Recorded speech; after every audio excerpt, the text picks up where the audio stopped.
Good evening, everyone. Happy Father's Day to those of you out there who are dads. I'm sure you had a great day today, and if you love golf, you really did. I'm Bob Pompeani. This is the #1 Cochran Sports Showdown, and tonight we'll get into the Steelers' first week with Aaron Rodgers here all week long in mandatory minicamp. TJ Watt remains a no-show.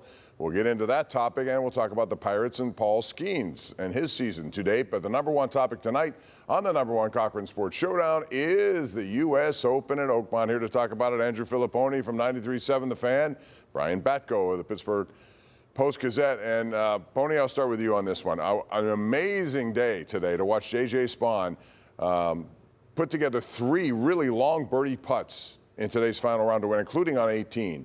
Your thoughts about what you saw this week overall and the fact that he was your winner? Well, the U.S. Open is supposed to be the ultimate mental test in golf because these guys aren't winning with 15 under par scores. So, good. Yeah, right. I mean, everything's supposed to be, you take your medicine a lot. You have to be able to control your emotions because there's going to be a lot of bogeys and bad numbers. And this guy's whole career has really been about how he's had near misses and struggles. He lost the TPC Sawgrass event to Rory in a playoff and was really bad in that playoff. And for him to basically be in the spotlight all 4 days, because he shot the 66 on Thursday, as this journeyman golfer, the front 9 today was horrible. He was on pace to shoot 80. He shot 40. Nobody's ever won with a 40 on the front 9. He could have easily wilted and collapsed, and he would just be a footnote because he's just not considered a great up-and-coming golfer or an all-time great golfer. So I tip my cap to him big time because guys with his pedigree and career resume are not supposed to win the U.S. Open in this fashion. Yeah, I was going to say, it's not like J.J. Spawn's really a huge name, the casual fan, myself included. He doesn't really move the meter, but he will now. That's going to be a very memorable final putt for him. And, yeah, I think that's kind of all you can ask for. You have a big event like this. We've been hyping it up for weeks, months, with it being right here in Oakmont. Yeah, years, exactly. And for it to end with that kind of theater was great. Somebody like Sam Burns pulling away, making it boring, that wouldn't have been ideal. And, even the kind of cherry on top for J.J. Spaun finishes 1 under, so he beats the course after all this talk about how difficult it was going to be and how grueling it was for everybody. Even, like I said, some of those bigger names in golf who you did come in expecting would, be the guys who make this an easy weekend. You see some crazy things at the U.S. Open, to your point, Andrew, and Robert McIntyre was one of them. He was 9 shots off the lead after he bogeyed 1 and number 3 today. And he fought all the way back and was sitting in the clubhouse waiting for something to happen, which never did. He could have won the thing sitting in the clubhouse, which leads me to this question.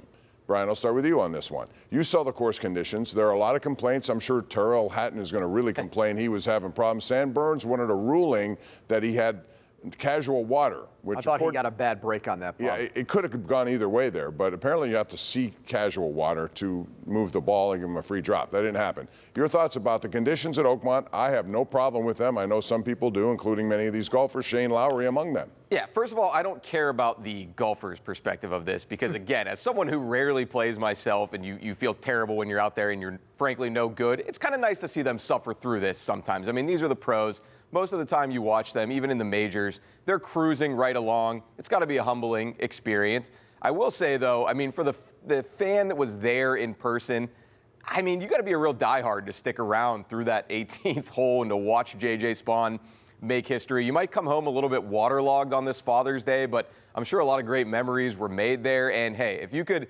draw it up differently, if you could talk to the gods and Mother Nature and request weather, I don't think you would have asked for. I was driving home on the turnpike and under the bridge at Oakmont today, and it was a puddle on the road, hydroplaning everywhere. So I can't imagine what those guys were dealing with. That wasn't ideal, but hey, it makes what Spaun did even more impressive.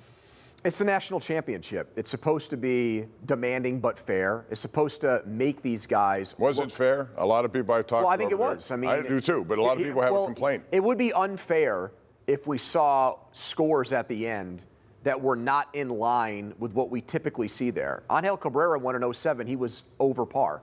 That included Tiger Woods in his prime, who had a putt at 18 and missed it. So it wasn't like it was a poor field back then or a down period in golf. Wasn't as good as 16, but there was rain earlier in the week. But there were only 4 guys 16 who finished under par. Right. That's it. In 94, it was a little bit out of whack. They still had trees on the course. It was a totally different game back then. So, I mean, but over par one. Yeah, if we're talking about a winner that was like 8 or 9 over, then I would say, yeah, it was not fair. They did something completely, opposed to what they often do. But no, this is what the U.S. Open is supposed to be, Bob. The final score is not supposed to be 15 under par, 10 under par. It's supposed to be close to par, and today it was what, -1, -2. One thing we saw this week was Rory McIlroy appeared to be in really frustrated territory with not only his game, not only Oakmont, but it seems like there are some life challenges going on there. He has not been the same since he won the Masters. Did you see his interview afterwards? Yeah. Your thoughts about that? Yeah, and it seems like this has been building this sort of, I don't know if you want to call it an anti-media bent lately from Rory, but I agree. I mean, I agree with you, Pomp. It seemed like it almost went beyond that with him. And, I'm not going to really take him to task and call him out and, really shake my fist at Rory McIlroy, but I just thought the whole thing kind of came off unlikable. Why, though? I mean, I just think that's a bit much, but his interview was just, like I said, unlikable. It's not great for being an ambassador of the game. But he's throwing clubs, he's breaking tee boxes, he's doing all the things you're not supposed to do. Yeah, that part of it, that aspect for sure. The ditching interviews and whatnot, I mean, that's annoying to us in our profession. I don't know if Joe Public really cares as much about that kind of stuff, but just as someone that you go to kind of be a voice for the game and be a face of the game, this whatever funk he's in, it does sap some of it. Look, I'm not on Rory McIlroy's level. I don't just mean as a golfer, but his level of celebrity.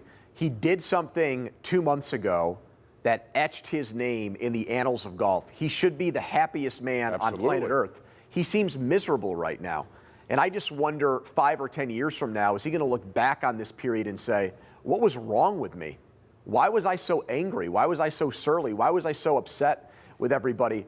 I do think, though, one of the issues with this tournament is that so many of these big names were non-factors. I thought what helped Sunday was that Scheffler got back in it. Yeah. The fact that you did not have DeChambeau make the cut. Mickelson didn't make the cut even though he wasn't going to win, but it might have been his last U.S. Open. Rory was terrible up until today. I don't think that's good as far as the way a tournament gets remembered. J.J. Spawn made a great putt, but 15 years from now, outside of Pittsburgh, I don't think people are going to remember this U.S. Open. Yeah, in the moment. That's the sad part of it to me, Bob. I don't think you always have to have the biggest names at the top of the leaderboard all the time. I mean, these are how stories are created. Once upon a time, Rory McIlroy needed a win. But J.J. Spawn's not Rory McIlroy. I know, but he was at one point. He was a no-name that came out. People knew who he was. He was a prodigy. The guy was on base. He was a prodigy, but he had to win 2 first. I understand that, but this is like. We've had Ben Hogan, Arnold Palmer, and Jack Nicholson play a playoff here. Dustin Johnson, who was world #1. Angel Cabrera's not a name that people will remember. He's a 2-time major champion who beat Tiger Woods. I understand that. J.J. Spawn beat Sam Burns today. And Robert McIntyre. You love golf, but I'm telling you, outside of Pittsburgh, this tournament is not going to resonate at all with people. I think differently. I think people will remember for what it was and everything that came with it. We're going to take a break. When we come back, we're going to talk about the Steelers and their week. And Aaron Rodgers in town. TJ Watt not in town. And what's to make of all of this coming up next.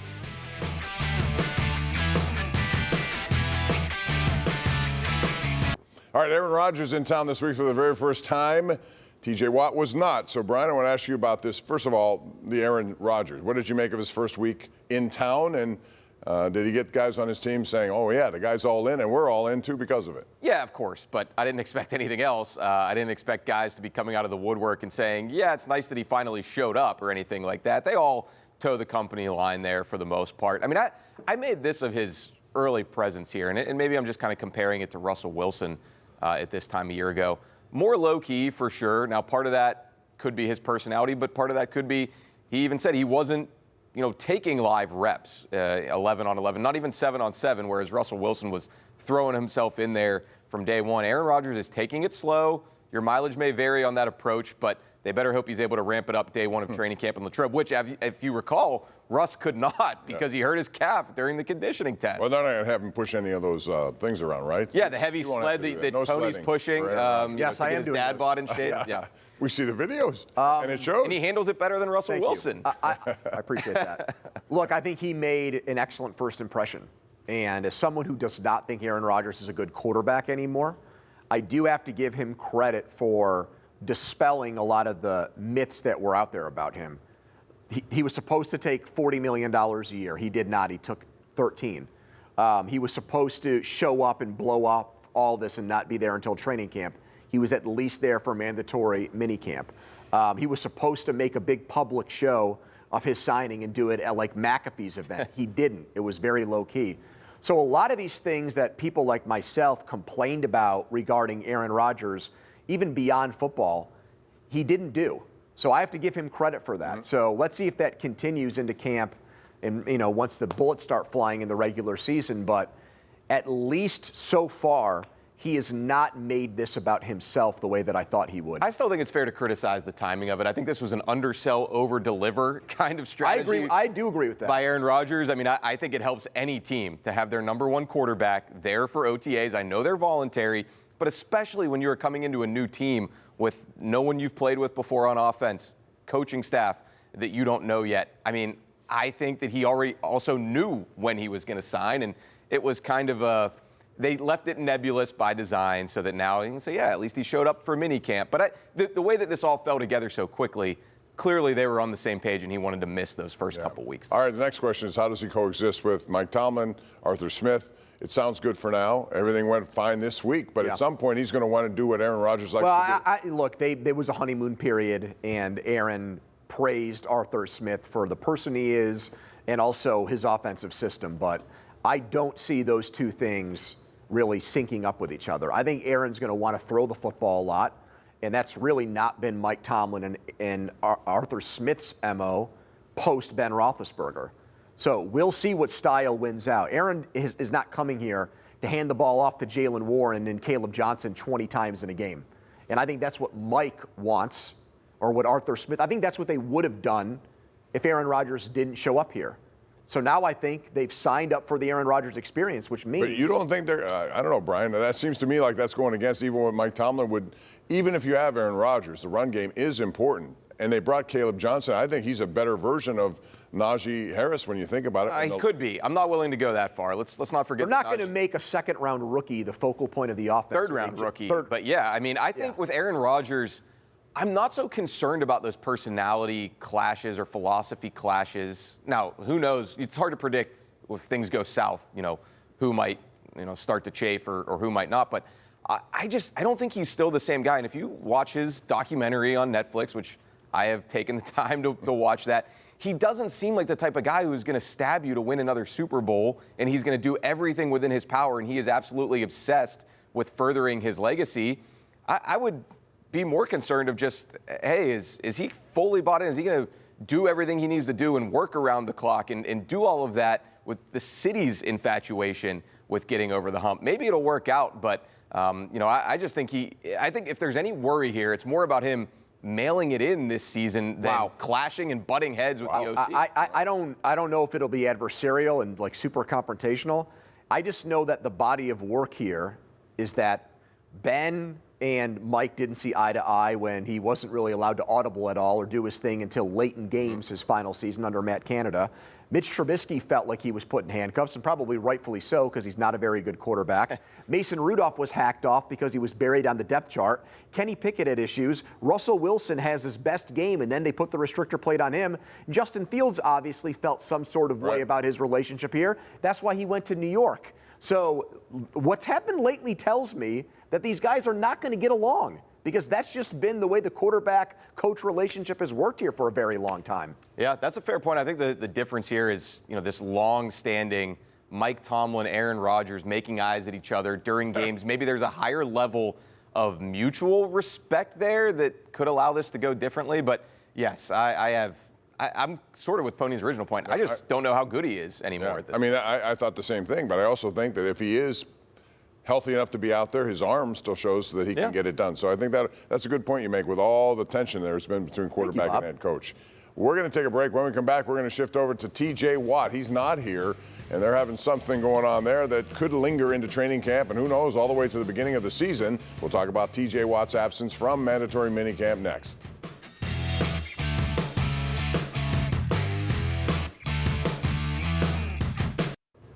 All right, one guy who wasn't here, the only guy who wasn't here was TJ Watt. And everybody knows his situation, has 1 year left on a contract, looking for more money after saw the big deals by Crosby and Garrett, and now there's one out there potentially that could be done before his, and that would be Trey Hendrickson. Brian, what is the latest there with him?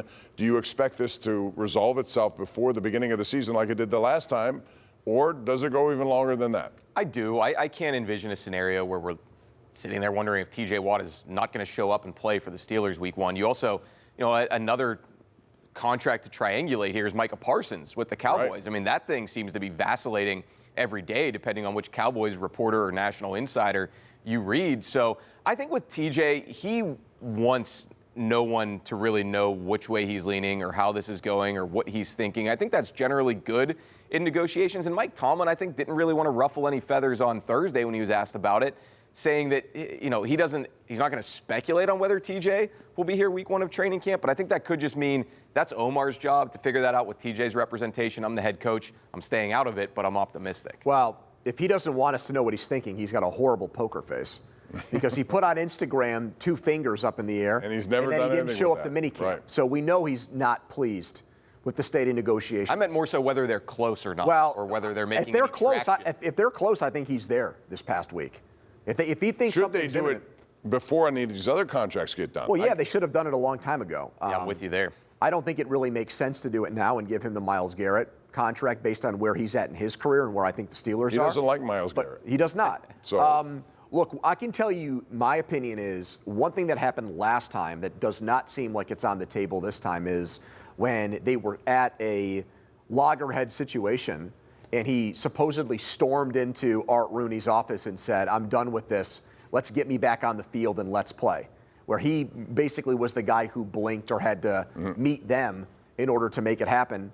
I don't see him doing that this time around. I think he feels like they are the ones that have to come to him and meet his demands. And I think that's a pretty good piece to have at his own disposal, that he did have that narrative behind him a few years ago. I mean, if you're TJ Watt, you're one of the biggest stars in the game, you better have one of the savviest representations in the game. And I think all of that stuff matters from the last 3 or 4 years. He said all the right things when the season ended. I was in the scrum with him, locker clean out day after that playoff loss to the Ravens. And he talked there was a big question, I think, among fans, even among myself. And does he still want to be here? Does he want to go somewhere where he's closer to winning a ring, let alone a playoff game? So, he said all the right things then. He wants to be a Steeler. He loves it here. He appreciates the organization. I think that curries some favor, and maybe he is wondering why this hasn't been taken care of. all right, real quick, 10 seconds. Will he be here at the start of training camp or no? Hold in, real quick. No, I don't think he will be because I don't think business is going to get done between now and the start of training camp. Brian? I think he'll be here whether it's done or not. Hold in? Yeah. No, same playbook as last time. Yep. When we come back, we'll talk about Paul Skeen. How about him? He pitched lights out. He doesn't get another win, doesn't get another decision. We'll talk about what that means for his Cy Young chances next. Pirates wasted another good pitching performance today by Mitch Keller. All season long, it's been the story of them not having enough hitting, and that's affected numbers, records, and metrics. So we're turning our attention to Paul Skeen, who this week pitched well again in Chicago. Andrew, and yet he is, to me, looked at still as a Cy Young leader. Yeah. Even though he's only 4-6. Never before has there been a losing record win a Cy Young. Starting Is this pitcher. the first one? Starting pitcher. First one? Yeah, because I think that they'll look at things beyond wins and losses finally. WAR and strikeout rate and things like that. ERA is another big one, and he's not leading in all those categories, but maybe by the end of the year he will. It's just mind-blowing that they have a losing record when he pitches this year, and his ERA is under 2. That, to me, sums up the state of the Pirates as badly or poorly as you possibly can, that this guy is by far right now the best pitcher in baseball, and they're not even a 50-50 proposition when he takes the hill. Yeah, and here's why I'm going to say no. I'm not picking against Paul Skeen for Cy Young, but I think eventually he will get that record above 500. With this hitting? Water will find its level, even though the water in this case is like some of the brown, nasty stuff that comes out of the old water heaters my dad works on. So shout out to him on Father's Day. But yeah, I think he'll get some victories. At least I'm not going to say he's going to be a lot into the good, but I think he'll win the Cy Young. But if he doesn't, if you're a voter, do you vote for him? Yeah, I'm with Pony. You can't look at some of those archaic stats. You need to look at what the guy's doing. The only caveat would be if there's somebody with somewhat similar stats and you feel like the guy pitched in bigger games and helped get his team somewhere that they otherwise would not have gotten. That's, to me, the only... There are not many people in that category. I was going to say, it helps Paul Skeen, too, that York. he's in a barren wasteland, basically, of big-name pitchers right now. In the American League, Skubal's the only guy, right? He's going to win it again. Well, would you pick him over Skubal if they were both... If it was... Both the same? Well, I mean, if the Cy Young was universal and it wasn't national and American... Just one? Yeah. That'd be I'd go tough choice. Skubal. I would probably go Skubal, too. I probably lean that way, but it's not that way. No, it's not that way. Good Which thing. really doesn't make sense anymore, by the way, now that there's interleague play and... Yeah. That'd be like having a Western Conference MVP in basketball. But as it is right now, though, he should be the leader for Cy Young, regardless of what the record says. All right, you know, when the number one is in your name, like it is with number one Cochran, you always have to bring your A game, and they do, and that's exactly what number one Cochran does on an everyday basis. With 2 convenient locations in Monroeville and Butler County, you have more than 200 new models in stock and all-star offers for every budget and every lifestyle. Drive home a winner when you visit number one Cochran Subaru, or you can do it online. Shop there, CochranSubaru.com, CochranSubaruButler.com, and we'll be right back.